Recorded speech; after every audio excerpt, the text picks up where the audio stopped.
বোয়ালখালীর আমুচিয়ায় কালাইয়ার হাটে গ্রাম আদালত উদ্বুদ্ধকরণ ভিডিওচিত্র প্রদর্শন।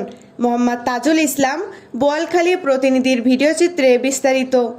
বোয়ালখালী উপজেলা গ্রাম আদালত ব্যবস্থাপনা কমিটির উদ্যোগে গ্রাম আদালত কার্যক্রম প্রান্তিক জনগোষ্ঠীর মাঝে পৌঁছে দেওয়া ও উদ্বুদ্ধকরণের লক্ষ্যে 10 সেপ্টেম্বর সন্ধ্যা 7টায় উপজেলার 9 নং আমুচিয়া ইউনিয়ন পরিষদ এলাকার কালাইয়ার হাট প্রাঙ্গণে এক ভিডিওচিত্র প্রদর্শন করা হয়। এ ভিডিওচিত্র প্রদর্শনের মাধ্যমে উপস্থিত শত শত বিভিন্ন বয়সী জনগোষ্ঠীর মাঝে গ্রাম আদালতের সুফল সম্পর্কে বিস্তারিত আলোকপাত করা হয়। 9 নং আমুচিয়া ইউনিয়ন পরিষদের সার্বিক সহযোগিতায় আয়োজিত ভিডিওচিত্র প্রদর্শনকালে উপস্থিত ছিলেন বোয়ালখালী উপজেলা গ্রাম আদালতের সমন্বয়কারী আখি বড়ুয়া।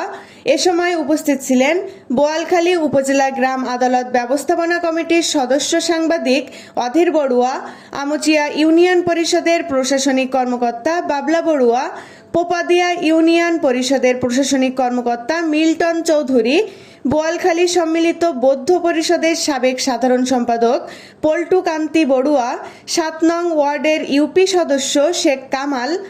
এ ভিডিওচিত্র প্রদর্শনের পর উপস্থিত দর্শকদের 10 জন কুইজ বিজয়ীদের মাঝে বিশেষ পুরস্কার বিতরণ করা হয়। AP news desk report.